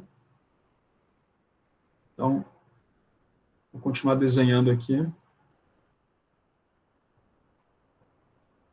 Se eu começar a passar em cima da motoquinha vermelha, ó, ele está perdendo as cores ali na motoquinha. E agora eu vou fazer um pincel aqui para saturar mais aqui a rosinha. Então a gente consegue fazer pequenas manipulações, pequenos ajustes aqui na imagem, né, com essas diversas ferramentas. A gente pode acabar melhorando aí a figura, né, tomando esses cuidados. E o caminho final seria fazer a exportação dessa imagem. Então, ele permite que você salve a cópia da foto que você criou, ou exportar ela para um outro local, ou ainda já compartilhar essa foto diretamente para outro aplicativo, outra rede social, que você utilize. Então, é uma ferramenta muito bacana, né, ele está ajustando, salvando aqui a cópia, e já está me dando aqui as opções de onde eu posso, né, encaminhar e compartilhar essa foto. Esse é o Snapseed. Legal? Deixa eu retomar a minha apresentação aqui. A gente já está chegando no final do material de hoje. Não era essa tela. Vou fechar aqui a minha gaiata. Não vou salvar. Então, saturação, como a gente viu ali. O realce, né? O que o realce faria naquela foto lá da Gaia, né? Quando ele diminuiu os brancos, ou ele intensificou os tons brancos. Aqui era para ser sombra, ó. Deixei o nome errado. Então, a gente vê aqui que mexendo nas sombras, diminuindo ou aumentando, como ele mexeu nos pelos, né? Começou a aparecer mais detalhes aqui nos pelos. E aqui eu tenho uma comparação entre a imagem do que era antes do que ficou depois, que eu fiz algumas modificações, né? Eu esqueci de salvar a imagem com os parâmetros que eu determinei aqui. Mas a gente vê que eu tenho um ganho de saturação aqui nas cores, eu tenho um brilho, eu tenho uma sombra mais acentuada, eu consigo ver aqui mais detalhes dos pelos, né? Era um comparativo aqui para vocês analisarem também comigo. Aí, para finalizar, né, esse material ultra colorido de hoje, pensar em publicação do Instagram. Então, a gente tem que analisar as características da onde a gente vai fazer a nossa publicação.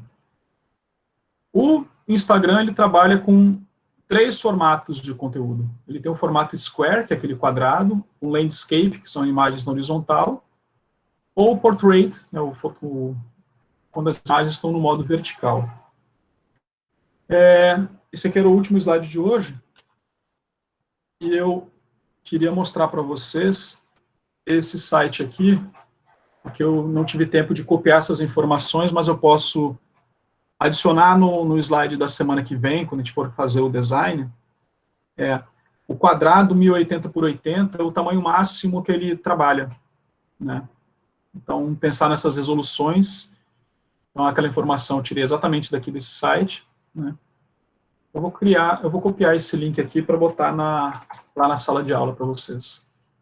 Então, o tamanho do perfil do Instagram é uma imagem quadrada também de 110 por 110, vai até 180, 180. Tamanho de vídeo. Então, todas essas informações aqui eu vou mastigar mais bonitinho do que está essa informação toda aqui. Pois é, você botando até as proporções ali, né? Para a gente analisar no material da semana que vem, mas é pensar nesses enquadramentos, né, das figuras, e quando a gente olhar aqui nessa figura, nesse quadradinho da imagem, né, o formato da imagem, como é que ela vai ser representada, e isso já impacta a gente também da maneira que a gente vai produzir essa imagem. Se eu tenho que pensar no meu produto final. E aí é uma advertência que eu sempre falo, né? Se eu vou trabalhar com vídeo, eu vou trabalhar em Full HD, ok, então eu vou primar para filmar tudo em Full HD. Eu vou trabalhar com a fotografia, eu vou trabalhar com a melhor resolução da minha máquina fotográfica, do meu celular, para depois manipular as dimensões disso. Porque a gente tem que pensar que a imagem ela vai ser sempre trabalhada. Cadê? Deixa eu abrir aqui o Illustrator. Ela vai ser sempre trabalhada em cima do bitmap, e a gente já viu que quando a gente faz uma ampliação do bitmap, da imagem raster, ela aumenta aquele pixel e a imagem fica com uma falha, né? Com aquela pixelização. E aquilo é acentuado com a compressão do arquivo também. É uma coisa que a gente vai conversar semana que vem. Tá bom? Eu estou abrindo o Illustrator aqui para mostrar a ferramenta para trabalhar com vetor. Eu não sou nenhum grande usuário do Illustrator, mas é legal dar uma analisada nele aqui. Ele foi atualizado ontem, ele está mostrando aqui algumas coisas. Então, deixa eu abrir. Vou abrir essa imagem aqui. Só que a gente estava trabalhando a logomarca do projeto da gente, do EPA, que é o Estudo e Prática em Animação, né, o projeto de extensão que eu coordeno. Padrão a seguir, Yasmin. Que padrão? Né? Não sei se você colocou bem legal aí o story no Instagram 1080, 1920, que é um Full HD vertical, né? O padrão a seguir é a intenção da criatividade. Né?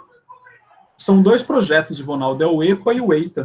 O EPA é do UFB do seu município. Cadê o EITA? O EITA ficou assim como se fosse uma claquete aqui, né?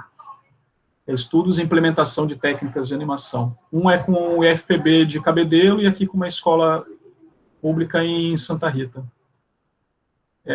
O que era legal que eu mostrar para vocês aqui é que, como eu tinha comentado, ele trabalha com informação matemática, né? Tá vendo que eu cliquei ali num ponto? Cada ponto desse é o que ele chama de Bézier, ponto do matemático, né? Então a gente pode fazer as curvas de Bézier Então, eu tenho aqui os nós, e a gente pode manipular essas informações depois, né? Então, eu fechei aqui a figura, vocês estão vendo ali em cima, eu tenho as alças e dos nós, né? Então, eu vou converter aqui todos eles para nós, e aqui eu tenho essas alças dos nós, onde eu posso manipular essa curvatura, e aí é que está o grande barato de trabalhar com o vetor, é que quando a gente faz aqui uma aproximação, estão vendo que quanto mais eu dou zoom, mais próximo eu fico dele até chegar no limite do pixel do monitor, mas eu não tenho distinção entre as cores aqui. E se eu fosse trabalhar aqui com as cores dele utilizando... Vem para cá. Cadê os gradientes aqui? Como eu falei, eu sou péssimo com essa ferramenta. Né? Cadê Matheus? Me dá uma luz aí, como é que eu faço um gradiente aqui nessa desgrama. Aqui. Né? Então, se eu fosse fazer aqui um gradiente, vou dar um Ctrl menos aqui para a gente ver onde é que a gente está com essa tonalidade.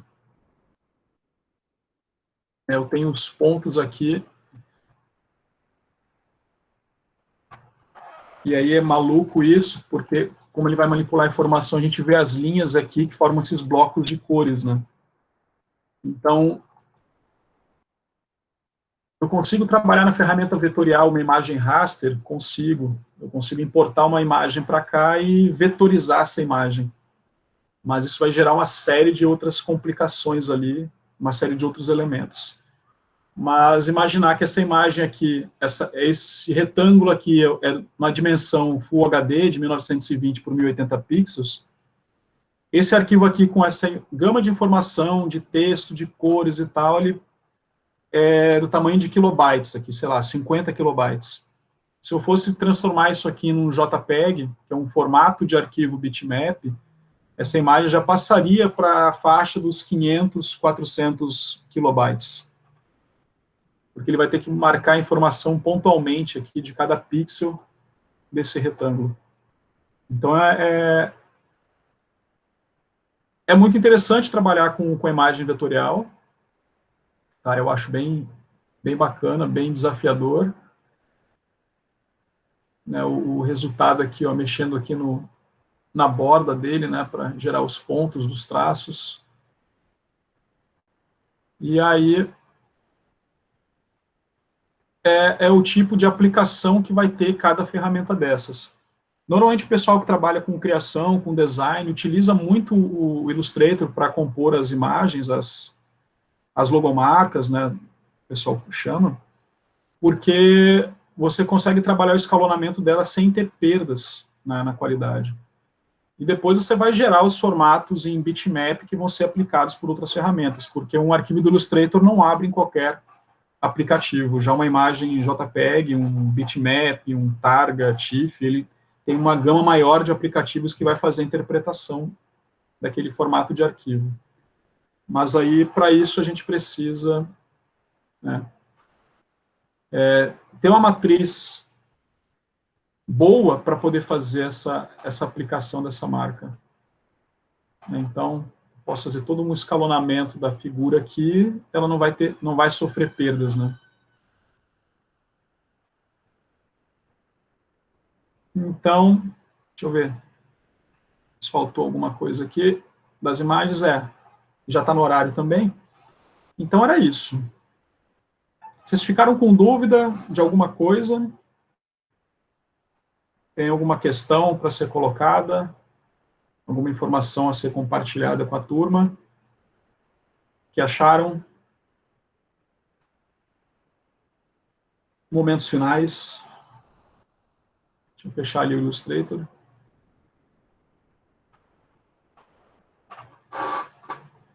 A apresentação, eu vou pedir para vocês instalarem, né, se possível, instalar o Snapseed para poder testar, né, a edição das imagens. É muita informação. Ainda bem que o material está salvo e o vídeo também, né?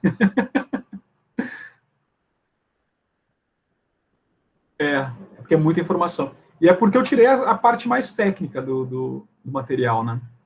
E a gente está já chegando no final dos encontros, a gente tem mais 2 semanas só e tem muita coisa para ver ainda. Mas eu não vou colocar atividade para vocês agora, exatamente por isso, para vocês...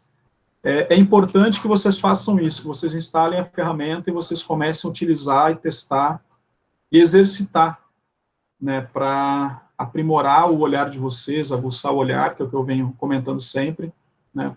Sexta-feira, o mesmo horário, sexta, a partir das 2 horas, só que fica das 2 até as 3, tá? Das 14 às 15. Nesse mesmo endereço, nessa mesma sala, tá bom? Então, tem dúvidas, tragam dúvidas. Eu vou até voltar aqui na apresentação da sala, porque aqui no módulo de tratamento digital, na atividade, né, nas instruções aqui, tem um campo de comentários, vocês podem colocar as dúvidas de vocês aqui também, se quiserem, que daí a gente já tira com todo mundo, já fica registrado para disponibilizar para todo mundo ter acesso, tá? E na sexta-feira, 2 horas da tarde, eu estou de volta para a gente conversar aí sobre as dúvidas que vocês tiverem com os trabalhos, com o conteúdo, tá? Mas está aí o link também das ferramentas, dessa ferramenta, o Snapseed, para poder trabalhar aí. Bem bacaninha. Fuçem as outras funções e propriedades dela, que é muito bacana. Tá legal? Harmonizar. É a prática, né? É o olhar da gente no dia a dia, olhando, percebendo as coisas que estão ao redor, né? Então, é muito disso, da gente vivenciar isso. É como é escrita, né? Eu estou lendo esse livro aqui, Criatividade e Processo de Criação. Eu vou até botar uma citação da Feiga no começo do livro, colocar lá na apresentação. Ela fala que criar é basicamente formar, é poder dar forma a algo novo, em qualquer que seja o campo de atividade. Então, tem frases aqui que são sensacionais para a gente trabalhar e pensar a criatividade, de aguçar o nosso olhar também, até marquei aqui, para trabalhar criativamente isso, para aguçar esse nosso olhar, né, esse nosso olhar mais sensível, né? Então, e com o tempo, a gente vai se percebendo, né, desses detalhes todos. Deixa eu sair daqui da reunião. Ok? Ainda não, Tamires. A gente tem aula até o dia 24, acho. O curso ele vai até o dia 26, nessa modalidade, né? Aí depois vai ter mais 15 dias para vocês finalizarem as atividades para eu poder fechar a turma e ver quem cumpriu aí os objetivos, participou das atividades e entregou tudo direitinho. Como eu falei, eu não venho fazendo chamada e começou esse período de aulas também. A gente tem uma turma com 75 pessoas, só tem 25 agora aqui presentes, né? Então, eu entendo essa questão de que voltar às aulas, nem todo mundo pode estar presente, então a participação de vocês ela vai ser pontuada pelas atividades sendo desenvolvidas, né? Então, eu vou ter essas 2 semanas pós-curso, porque depois, na terceira semana de julho, eu já entro de férias, então eu quero finalizar nessas 2 semanas para poder emitir os certificados de todo mundo, tá bom? Então, até o final do mês a gente vem tirando dúvidas e depois só correr para o abraço, né? Tá bom? Então, obrigado a todo mundo que participou e sexta-feira, plantão de dúvidas, estou aí à disposição de vocês de novo. Legal? Até sexta ou terça. Legal. Tchau, tchau, então.